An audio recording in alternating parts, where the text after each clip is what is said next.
Hola, I'm Joe Pardavila, and here on the Forbes Books podcast, the topic of Web3 and the Metaverse has come up a bunch, and this week we're highlighting a company called Mintouge. I'm joined by its co-founders, Pietro Novelli and Kunaal Chande. We're going to talk about how their Web3 plugin is connecting luxury brands to consumers with their startup, which combines the concept of a digital wardrobe mixed with a custodial wallet and a splash of social networking. Pietro, welcome to the pod. Hi, Joe. Great to be here with you. Thank you. Thank you very much. And Kunaal, welcome as well. Thank you so much. Happy New Year. Happy New Year to you. And, boy, this is going to be a lot to talk about because I've been fascinated by the potential of the Metaverse. And I know you guys are going to play a small part of it because when you hear Metaverse, it's interchangeable with Web3. So, Pietro, let's start with that. Let's, for the uninitiated, set up the scene, paint the picture of what Web3 / the Metaverse is going to mean down the line. That's a fantastic question, Joe. Look, I used to work for Meta for the last 5 years, so I'm quite familiar with the topic. To be honest, I think that the device is not here yet. A device can really unlock the Metaverse opportunity, and the communities are not there yet. But I see this happening in the coming years. What I see in the short term is more the integration with augmented reality and mixed reality. So wearing a pair of glasses that will let you see augmented stuff around you, that's the opportunity in the short term, as well as, for instance, the role that we play with Mintouge is in helping brands generating more conversions by bringing augmented reality to their products so that people can try products before buying them. This is what I think about the metaverse in the short and medium term. Okay. And Kunaal, talk to me about what I call the entrepreneur's conundrum. I'm sure you guys have heard this phrased in many different ways, but it's find the problem, fix the problem. So as entrepreneurs and starting Mintouge, what was the problem and what were you hoping to fix? One of the really interesting things about the Web3 space is that we found that the technology is amazing, but for better or for worse, it's had a lot of baggage attached to it for the last couple of years, with $1 million JPEGs of monkeys all the way down to different scammy projects. I think there's a lot to be said about the reputation that is garnered. That being said, there's a phenomenal amount of technology that can be useful for brands, for businesses in a more fundamental way. What we tried to do with Mintouge was sort of dispel all of the baggage that's associated with Web3 and blockchain and really just focus on the technology and how it can add value. So with Mintouge, we really focused on stripping away some of the Web3 terminology, NFTs from the client-facing experience and just use it to enhance the existing experience of a luxury e-commerce brand. Being able to select an item, look at it in an immersive way, and then beyond that, engage with your audience using that particular digital asset to incentivize certain behavior, to create value, to show them that with purchasing this item, you're actually part of a community is a way that we really found resonates really well with brands and with consumers in the short and medium term. And Pietro, from what I understand, you guys are focusing in on the luxury brand market, which a lot of folks like to say when you're building a company, hey, if you could work with luxury brands, you don't have to reach a gazillion people. You can reach a small amount of people and still make an impact. So talk to me about why you're focusing on luxury brands. So the reason why we decided to focus on luxury brand, first of all, is by the nature of what we do. We generate certificate of ownership and authenticity on the blockchain for luxury products so that these products can generate and unlock experiences linked to the products themselves and the brands as well, but at the same time can unlock a tremendous opportunity on the secondary market for second-hand sales. So for this reason, we pitched our startup to Outlier Ventures and Farfetch, and we got selected among other 200 startups to participate to the first Web3 luxury accelerator that brought us in front of the top luxury players on the planet, together with Farfetch, to generate these digital twins that then connect brands and consumers through products, which is basically the core of what we do. Excellent. All right, cool. And so me being the person who is, I guess, the dumber of the three on the conversation here today, the way I see it is you guys are catering to these luxury brands. So say if I decide to buy a fancy jacket from blank brand in real life, I will then get a digital version of that that will live in Web3 metaverse or whatever, in whatever shape or form. Is that a correct way to describe how it works in basic terms, Kunal? That's correct. So while you'll be able to have the digital version, and the metaverse is a great use case potentially slightly down the line, Yeah. in the shorter term, you'll be able to share it on social media platforms like Instagram, on Snapchat, on TikTok. And having that sort of connection with social media allows you to kind of create that viral loop that these brands tend to look for. And having ways that you can actually create use cases for 3D digital assets in the short term without having to wait for the amazing hardware that we're anticipating from Facebook and Apple in the coming years. And Petra, the reason you're getting in on this so early is it because it's a big task that you guys are taking on here? Because like Kunal mentioned that, basically you'll be able to do things like sharing with your friends and stuff like that. But the term in terms of utility, that doesn't really exist because of the hardware. How far field are we? Like how much runway are you giving yourself here with Mintouge? As Kunal was saying, there are certain advantages, let's say, of working with platforms like Mintouge in the short term, like the unlocking opportunities with the social media platforms, but also the certificate of ownership and authenticity that I was mentioning before that unlocks utilities. These utilities can be also linked to real world activations like events or discounts that you can redeem in store. While, as I was mentioning, the opportunity with the metaverse is still, I think, further down the line. In the short term, there are some applications of the digital twins that can generate value beyond the moment of purchase. Because what we think is that the e-commerce experience is broken, and that's what we're trying to address with Mintouge.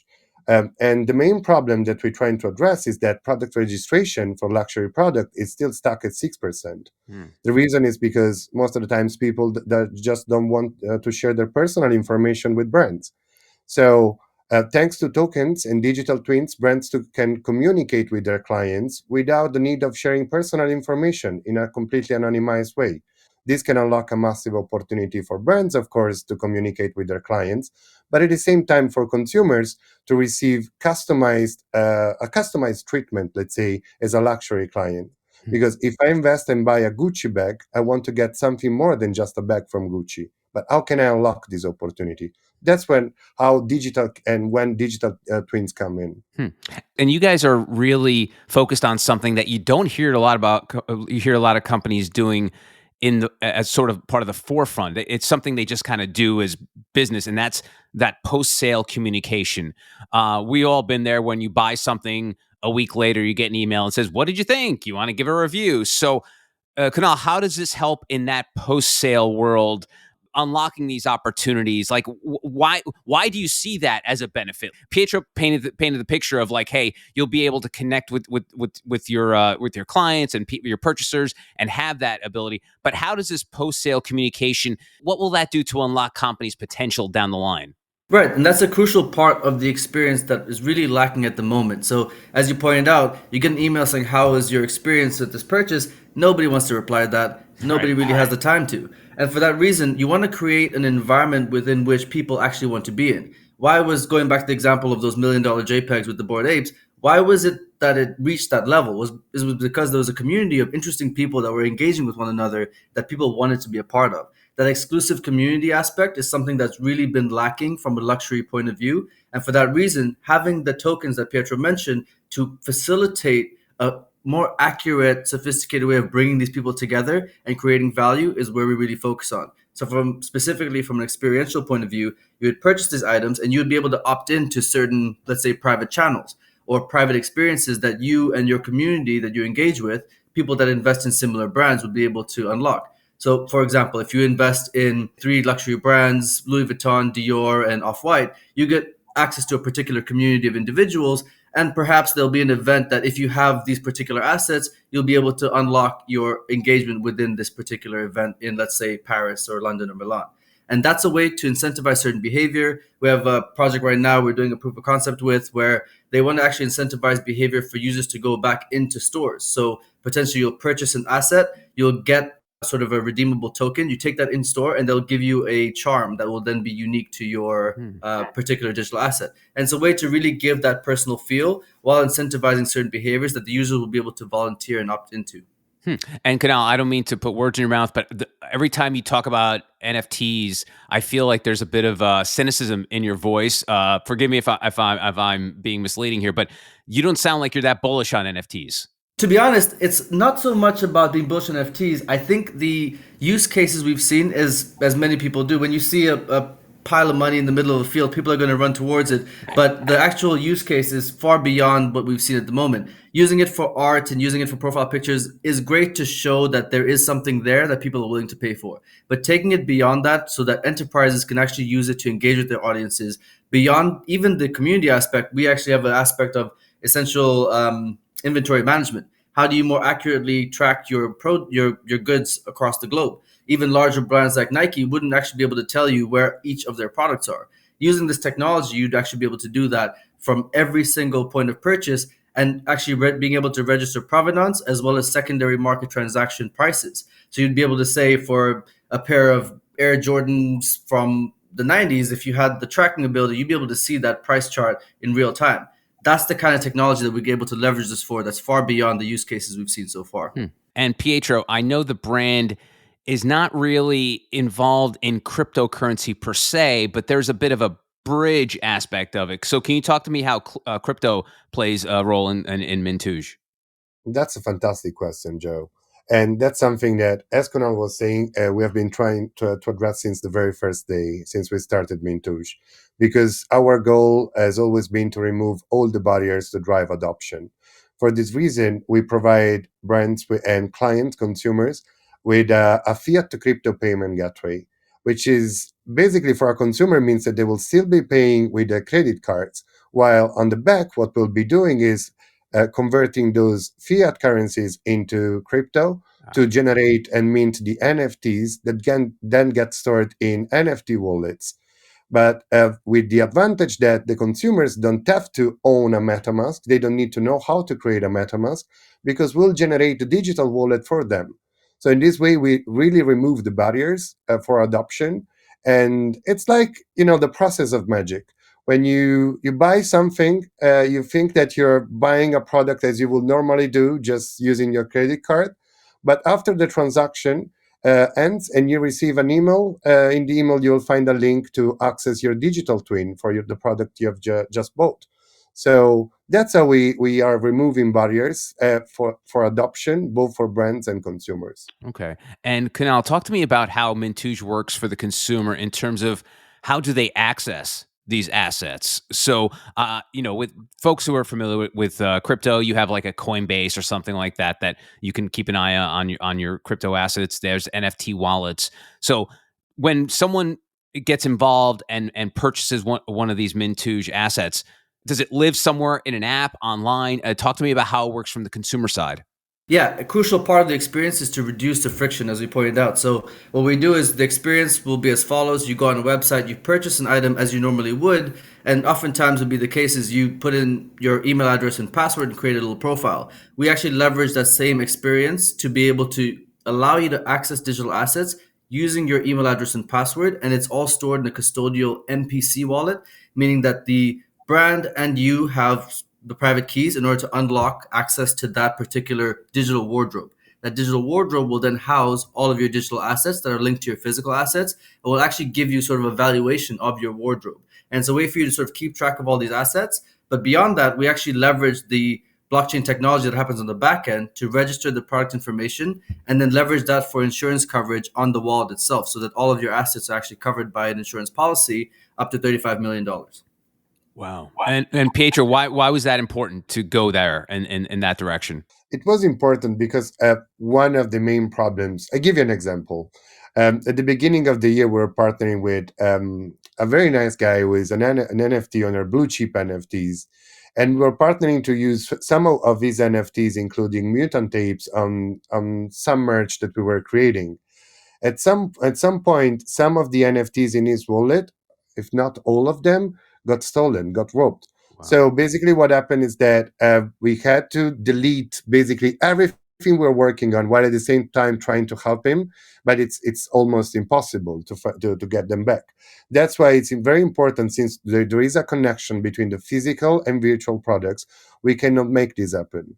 We have to protect our clients and we have to protect their investments. That's the reason why. All right, so we're talking very vaguely about these luxury brands that you're teaming up with. So, Kunaal, could you give us a little bit? Give me put a little meat on that bone. Who are some of these brands that you're teaming up with? Yeah, so we're actually in the process of a few different conversations. The one that we're moving forward with proof of concepts will be launching at the end of this month. So please keep an eye on our social media channels. One is a large luxury British brand, and another is a large French brand.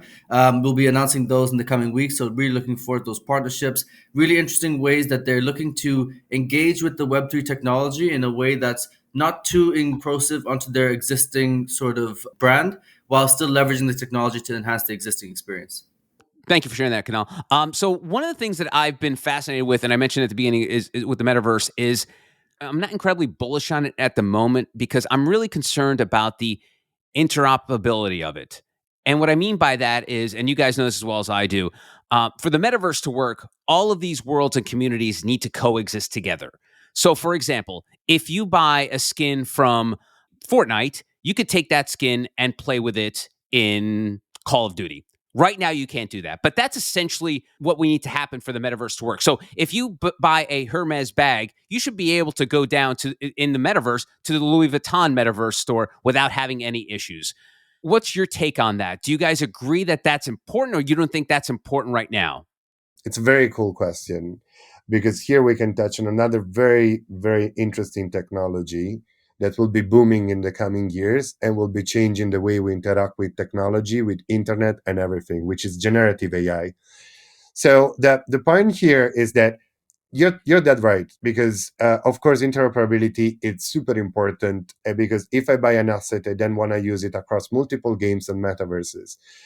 AI is not there yet, and for this reason, for us at Mintouge, we decided to pick 3 to 4 projects and focus on them at the beginning when developing 3D assets. But the way we see this evolving in the coming years is by applying a generative AI to the design aspect of 3D models so that they can be used across multiple games, metaverses, augmented reality apps. So it's definitely important, and there's still a lot to do, a lot of work to do on the AI side of things, because with the current algorithms, even just the conversion from 2D to 3D, right now you can get to an 80%, 70% with AI, and then you still need people, 3D designer, to do the final touch on the 3D asset. So we're really looking forward to see where this technology will be and how this will be applied. But it will be definitely a very important component of what we're doing here. Hmm. And Kunal, as you're putting your CFO hat on here, I think a lot of CFOs will, on the outside looking in, will be like, no, no, no, no, I don't want to deal with that because CFOs don't care about interoperability. They all they care about is certain things, and that's not one of them. So, from your mindset and from folks that have your position in other companies, talk to me about the interoperability question. Yeah, so I think interoperability, as Pietro mentioned, is something that is definitely a buzzword now. It's a topic that's at the forefront of many of the conversations that we have. But because of the lack of infrastructure and the lack of, to be honest, users in some of these spaces, we just got off a call with some of the representatives of Snap, and they were saying that they also share a vision that people are not really in the metaverse yet, but they are on Snapchat. Mm-hmm. And using the augmented reality and the tools that we have currently are great ways to use those interoperable opportunities. That being said, there are layer one protocols that are focused on solving this problem. Bionomy, Hermes, these are all layers that are looking to build layer ones that are focused on solving the problem of interoperability from a chain perspective. And then to build on that, to what Pietro said, having this AI technology that's able to do that automatically is what's going to take it to that next level from a visual point of view. Overall, I still think we're a solid year or two away from a full smooth experience of that point of view. But to be honest, it's people like us and people in our industry that are helping sort of push these use cases forward in order to bring audience to a place that it'll justify essentially the spend when it comes down from a CFO perspective to justify the development needed for that to become a widely adopted use case. Hmm. And again, as an outsider, I feel like the metaverse needs a PR person because I think right now everyone thinks that metaverse means it's this virtual reality world. It's like Ready Player One, but in reality, it's really not just about that, right, Pietro? So what can we do to I obviously need evangelists out there that are spreading the word, but like I think right now people just don't even know what the metaverse is. I mean, you're seeing companies, big blue chip companies, putting a lot of money into it, but the layperson out there, or maybe an early startup or early adopters, like, how do I get into this? Do I need an Oculus? Do I need glasses? Like, Pietro, what can the metaverse do to make it easier for people to understand what it's all about? That's another fantastic question, Joe. So right now, there are multiple ways of like entering the metaverse and start interacting with it.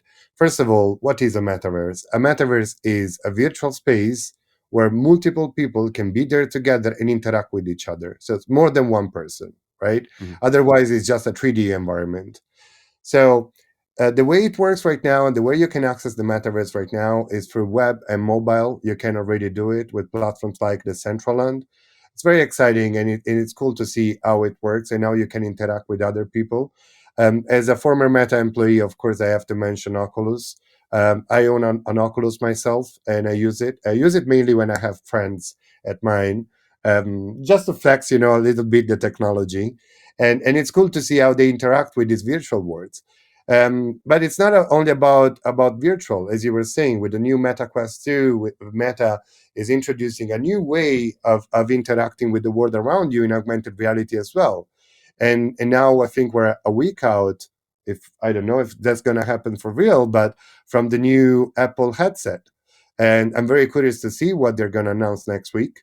So look, right now, as I was saying, you can access it from web and mobile. The audience is not there yet because it's not super friendly, and I'm not expecting people to wear an Oculus and sit on the couch all day to interact with their friends. So that's why our bet as Mintouge and as Pietro is mainly on augmented reality and mixed reality. But I definitely see a great future for it. Hmm. And when it comes to the assets that you develop with Mintouge, who's doing that? Is that on your end that's doing it, or is it on the client side? Where do these assets come from? The if you buy the handbag from Louis, is Louis creating the digital asset? Are you guys creating it? How does it work there, Kunaal? So in general, we work very closely with the brands. Some brands are more advanced when it comes to 3D assets than others. Some have their own full Blender files. Some have very high quality 2D images. We work with the assets that they currently have in their portfolio and enhance them to make them 3D AR VR friendly, and enhancing them so that we also provide relationships with the different social media platforms so that they're also interoperable with all those platforms as well. So in a way, we kind of bridge that gap from their traditional e-commerce experience using their traditional assets and enhancing them with our in-house 3D team that develops everything from the Blender files to the interoperable AR filters and beyond. Oh, so I see. So basically, if you have a company that's maybe not so tech forward, you can kind of walk them through the process. And if there's companies that are a little more aggressive and they've already been working on this stuff in the past, you can then just connect them with your 3D side and make that work, right? It's just so you can essentially work with anybody. Exactly right. Cool. And so Pietro, I'm curious about, because I mentioned the fact that you guys are really leaning towards luxury brands. Could there be a Mintouge for non-luxury brands, or is that something that you guys maybe be looking to into the future? Because it seems like you're building the sort of the skeleton that could work for multiple different facets of business, whether it's luxury, whether it's a commodity. What say you about that, Pietro? Yeah, look, I can share a very interesting project that we are working on right now, which is with a wine producer, a vineyard in Italy. They've been facing a few problems. One of them is uh, other people making fake bottles and sell them, which represent a big threat for them and a massive loss in terms of revenues. When it comes to wine collectors and very expensive wine, it's very important to keep it at the right temperature with the right light as well. Like to keep the quality of the wine. So what's happening is that when you work with collectors and collectors who buy expensive wine and want to sell it to other people, of course you have to send your bottle of wine from a part of the world to the other, right? So what we're doing with them to solve these two problems, so faking the bottles and moving a bottle from a place, from a location to another, is creating digital twins for those bottles. So basically, people can buy the digital twin of the bottle of wine, while the wine will stay with the vineyard that will keep it in the, with the right temperature, with the right amount of light, right? You can buy the certificate of ownership for that bottle. If the price of the bottle increase, then you can resell it without moving the bottle from that location. The moment that you want to drink your bottle of wine, you just burn the NFT and receive the bottle of wine at your place and you drink it. So these are an example of how we can use this technology beyond fashion. It's still luxury, but it's beyond fashion and luxury, in my opinion, and can be scaled to many other products and verticals. Cool. And let's talk about the team, because I know you have members that have worked at TikTok, Google, Amazon. Pietro, you spent some time in Meta. Kunaal, how did you put this team together? Because speaking to entrepreneurs, that founding team is so important, and it doesn't mean that they're with you from day one till the end of times. But talk to me about how you got these folks that were coming from big companies to join the team at Mintouge. What was it that drove them to feel like this was the place they wanted to be? That's a great question. One of the things that we actually are very proud of is Pietro and I managed to bootstrap this company for the better part of a year until we received funding from Farfetch and Outlier Ventures at the fourth quarter of last year. The way we essentially got our team together was motivating them behind the idea and the vision.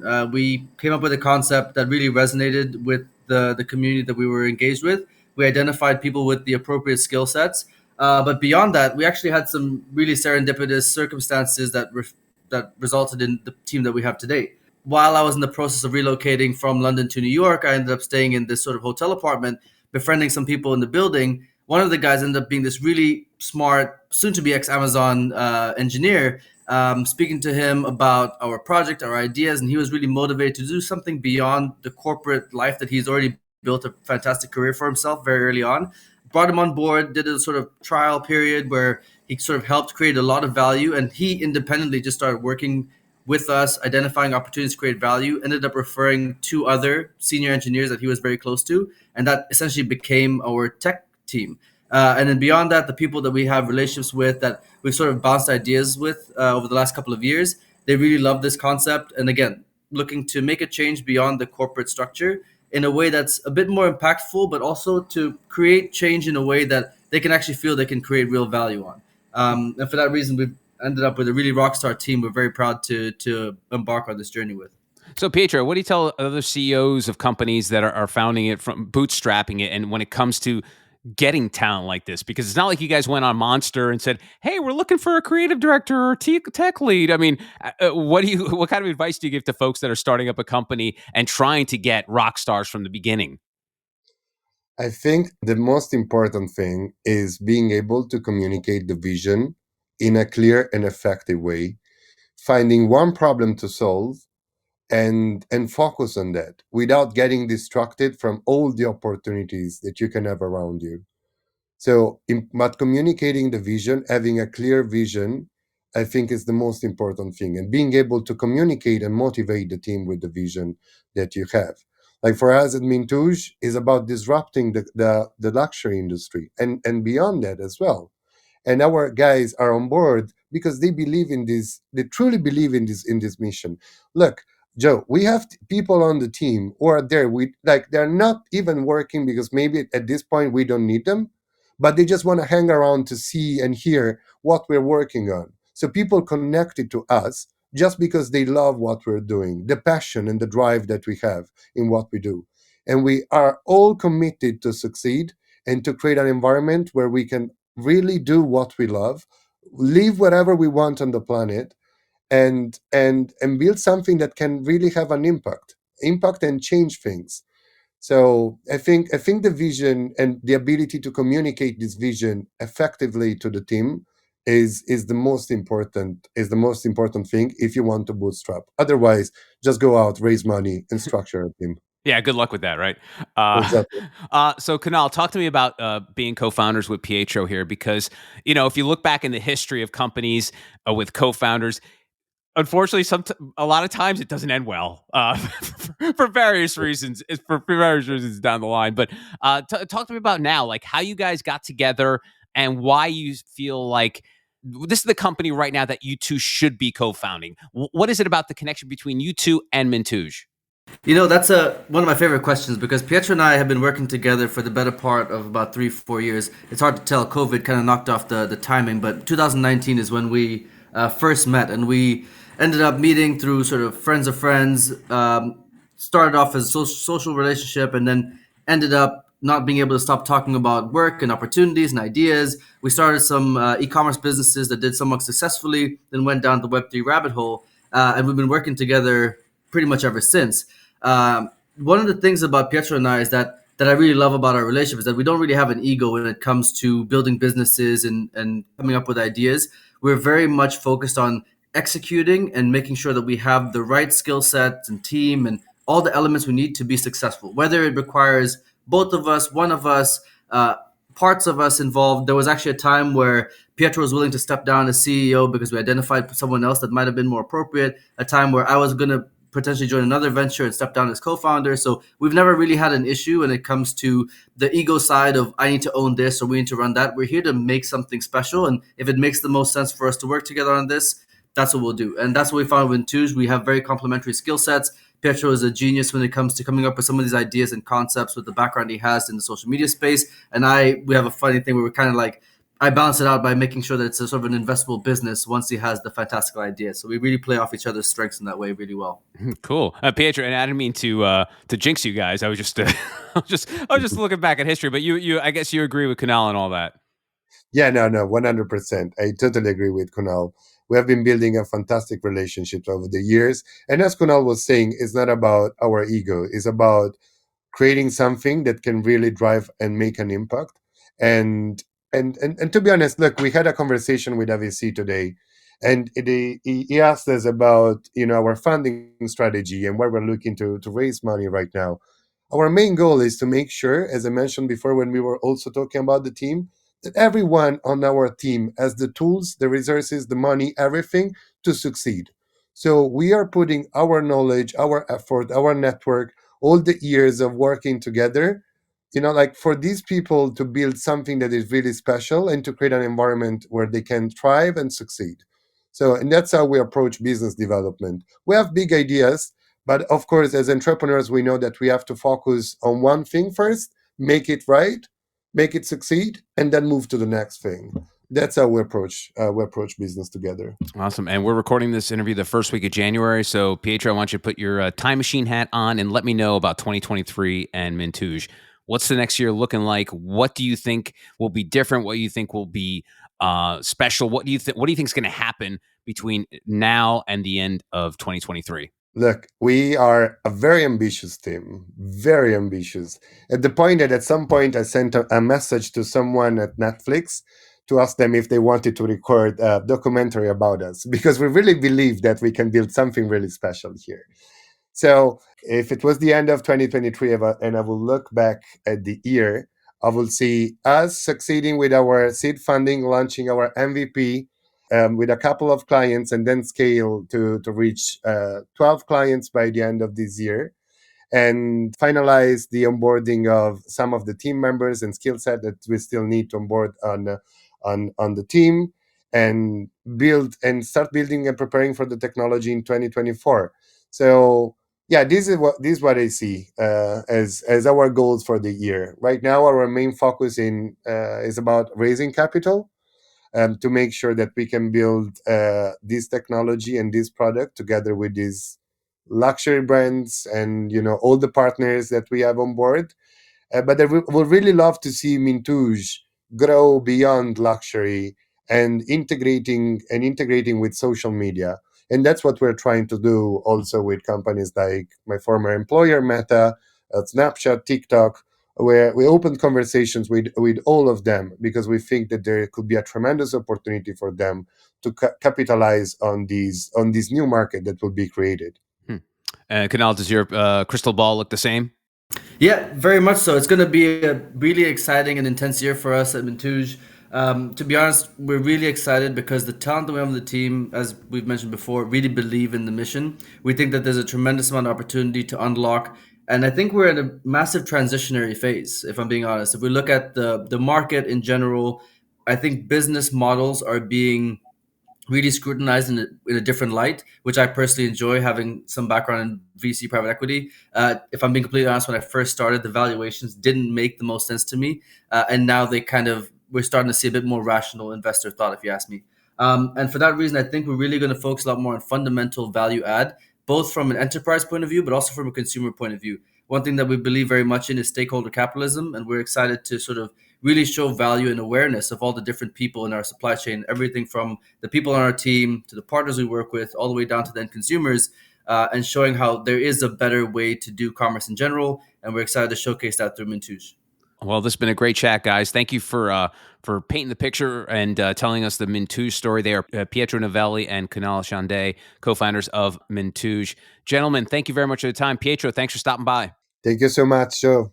And Kunaal, Happy New Year and good luck this year. Thanks, Joe. Likewise. And that'll do it for another episode of the Forbes Books Podcast. If you enjoy the show, make sure you take a second to subscribe so you automatically get new shows when they drop. Also, if you have a minute, I would love if you left us a review so more amazing entrepreneurs like yourself can discover the show. And please don't forget the golden rule and treat others as you want to be treated. Thanks for listening. Until next time, adios.